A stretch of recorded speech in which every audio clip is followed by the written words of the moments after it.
March 15, 44 BC. Julius Caesar lies dead on the Senate floor, stabbed 23 times by men who called themselves liberators.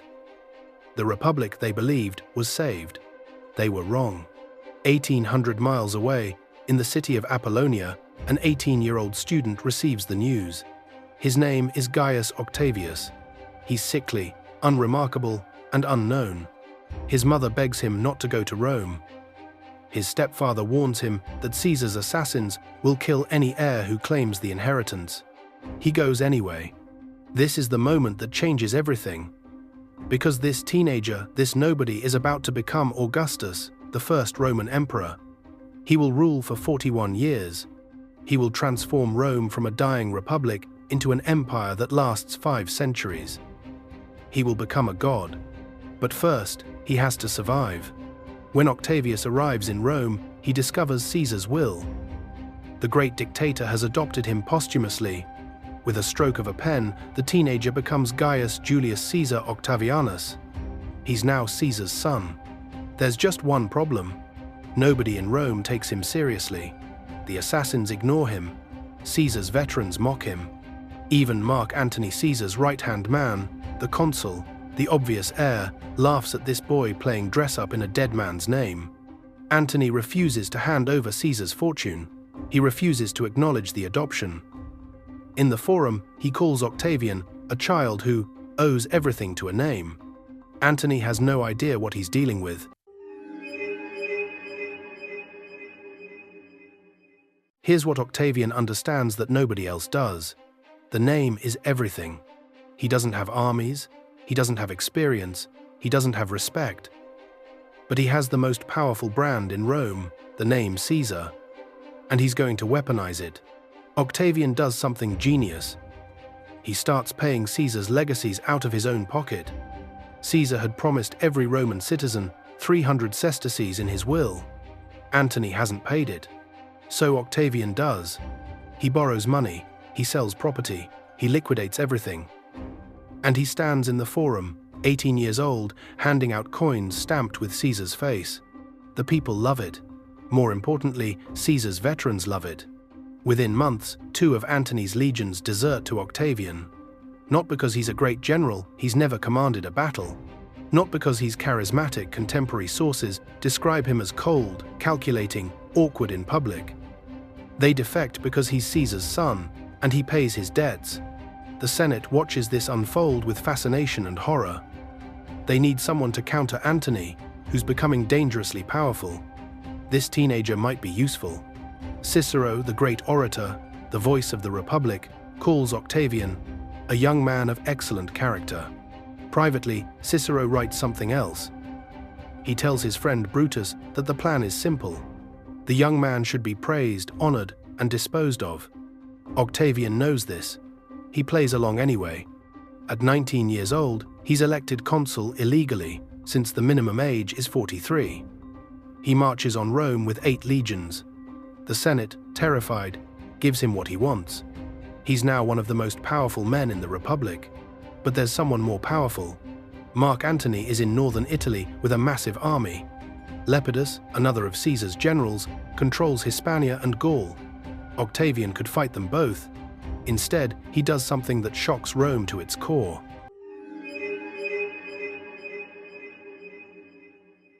November, 43 BC. 3 men meet on an island in the Reno River, near Bologna. Octavian, Mark Antony, Marcus Aemilius Lepidus. They're enemies. They've been maneuvering against each other for months. Antony has called Octavian a boy. Octavian has declared Antony an enemy of the state. Lepidus wants to stay out of it. They talk for 2 days.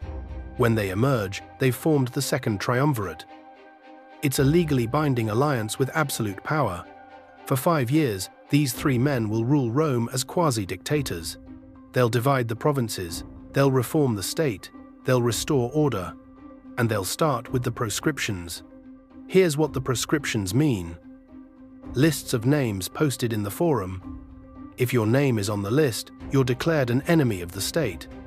Your property is confiscated. Anyone can kill you for a reward. There's no trial, no appeal, no mercy. The triumvirate publishes the first list, 300 senators, 2,000 equites. Included in that list is Marcus Tullius Cicero, the man who called Octavian excellent character, who thought the teenager could be used and discarded. Antony wants Cicero dead. Octavian, according to sources, protests for form's sake. Then he agrees. Cicero runs. They catch him on December 7th, 43 BC. Antony's soldiers cut off his head and hands the head that spoke against him, the hands that wrote against him. They nail them to the rostra in the Forum. Cicero was 73 years old. He'd spent his entire life defending the Republic. The Republic doesn't save him. Octavian doesn't save him. At 20 years old, the heir of Caesar has learned the first rule of Roman politics. Sentiment is a luxury that gets you killed. But there's something else happening here. Something that will define Octavian's entire strategy. He lets Antony take the blame. The proscriptions are brutal, yes. Thousands die. But in every account in Plutarch, in Appian, in Dio, it's Antony who's cruel. Antony who's excessive. Octavian is the reluctant partner, forced into distasteful measures by political necessity. This becomes a pattern. For the next 13 years, Antony will be the problem, and Octavian will be the solution.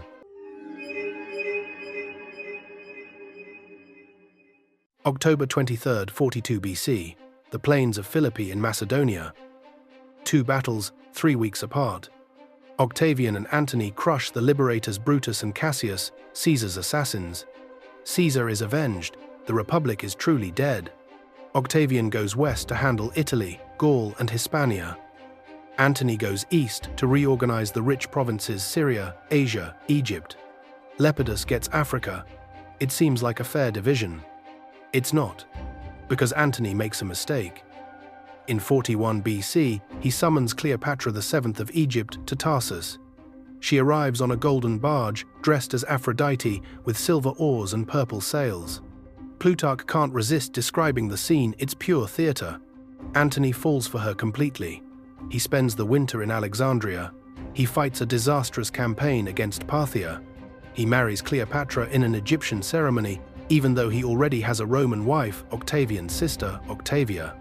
Back in Rome, Octavian watches this unfold with cold calculation.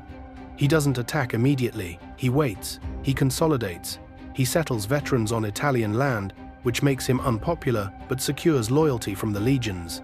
He divorces his first wife to marry Livia Drusilla, a brilliant political move that brings him connections with the old Republican aristocracy. And he builds a narrative. Slowly, methodically, he transforms Antony from a fellow Roman into a foreign threat. Antony's in Egypt, living like an Eastern king. He's declared Cleopatra's children heirs to Roman territory. He's performed ceremonies in Alexandria that look suspiciously like rejecting Rome itself. Worst of all, and Octavian makes sure everyone knows this, Antony's will allegedly states he wants to be buried in Alexandria, not Rome. The Senate is appalled. Traditional Romans are horrified. And Octavian presents himself as the defender of Roman virtue against Eastern decadence. In 32 BC, he reads Antony's will aloud in the Senate. It's possibly a forgery. It doesn't matter. The Senate votes to strip Antony of his powers and declare war not on Antony, but on Cleopatra. Technically, it's not a civil war, it's Rome versus Egypt. Actually, it's Octavian versus Antony for control of the Roman world.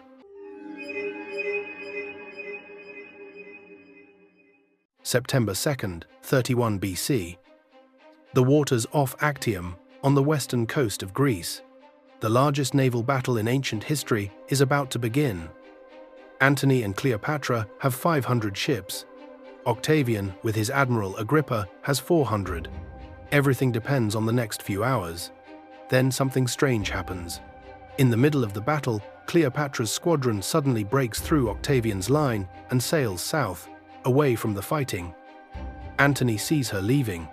He abandons his flagship, transfers to a smaller vessel, and follows her. The rest of his fleet fights on for hours. They don't know their commander has fled. When they find out, most surrender. Some burn their ships rather than let Octavian capture them.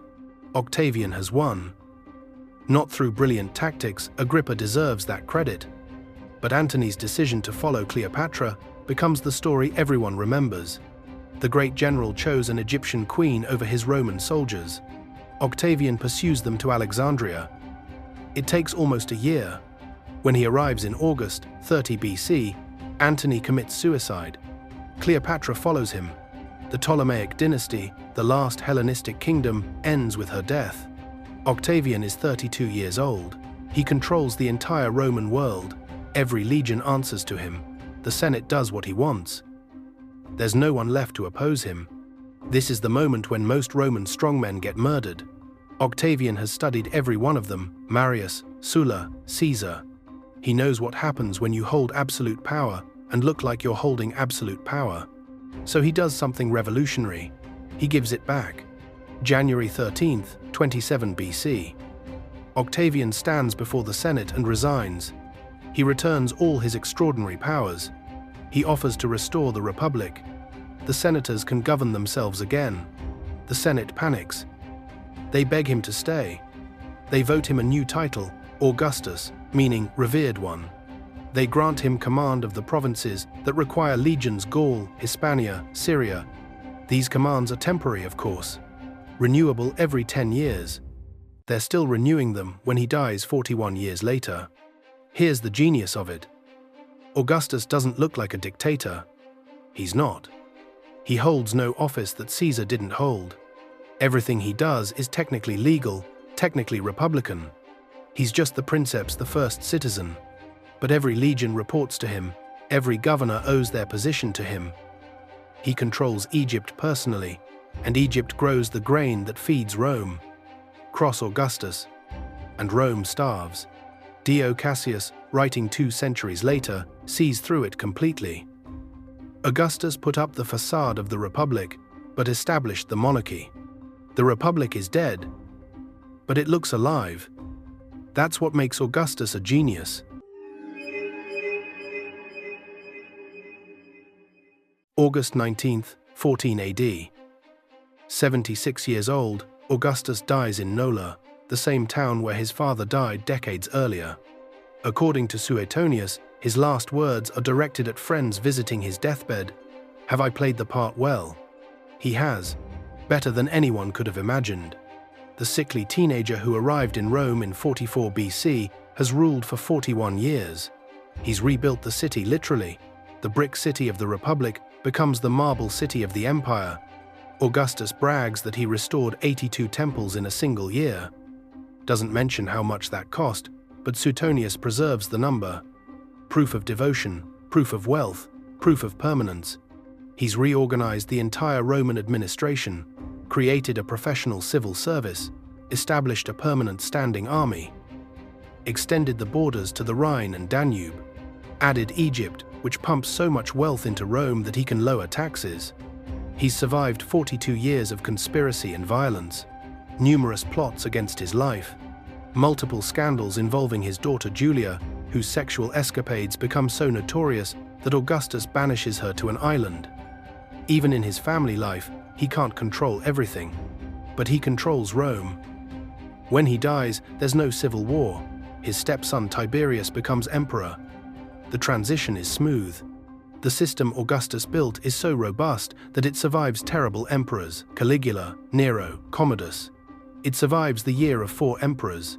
It survives the crisis of the 3rd century. The Roman Empire lasts another 450 years in the West, another 1400 in the East. That's longer than the Republic lasted. And it starts with an 18-year-old who understood one thing: the path to absolute power is pretending you don't want it. There's a temple on the Palatine Hill called the House of Augustus. Archaeologists excavated it in the 1960s. It's modest by imperial standards, relatively small, relatively simple. Augustus lived there for 40 years while building marble temples for the gods. He understood that Roman virtue meant living simply, at least publicly, while making Rome itself magnificent. That's the performance. The facade Dio saw through. But here's the thing, the facade works. Augustus dies the most beloved emperor Rome will ever have. They declare him a god within weeks. His month, Sextilis, becomes August. His title becomes the word for emperor. Every ruler after him is an Augustus or a Caesar. We still use his name for the 8th month of the year, 2,000 years later. The 18-year-old nobody who crossed the Adriatic in 44 BC, betting everything on a name, becomes the man who makes Rome eternal. He doesn't do it with brilliant generalship. Agrippa wins most of his battles. He doesn't do it with charisma. The sources consistently describe him as cold and calculated. He does it with patience, with politics, with understanding that survival comes from making yourself indispensable while appearing humble. In 2 BC, the Senate votes him a new title, Pater Patriae, Father of the Fatherland. Augustus records it in his own account of his achievements, the Res Gestae, inscribed on bronze pillars throughout the empire. He lists everything he's done for Rome: the conquests, the buildings, the games, the money he spent from his own fortune. He mentions Pater Patriae last. It's the achievement he's most proud of, not emperor, not divine Augustus. Father, because that's the final trick. He's not a dictator holding Rome hostage, he's a father protecting his children. When you frame it that way, how can anyone object? Velleius Paterculus, writing during Tiberius's reign, describes the moment Augustus died. Rome trembled, fearing the loss of the man who kept them safe. They didn't fear losing freedom, they feared losing security. That's the system Augustus built. Not tyranny that Romans hate, but protection they can't live without. The man who gave back the Republic understood something fundamental. People don't want freedom from government, they want freedom from chaos. Give them order, prosperity, and peace, even at the cost of liberty, and they'll worship you for it. They worshipped Augustus for it. 2,000 years later, we're still talking about him. Maybe he did play the part well after all.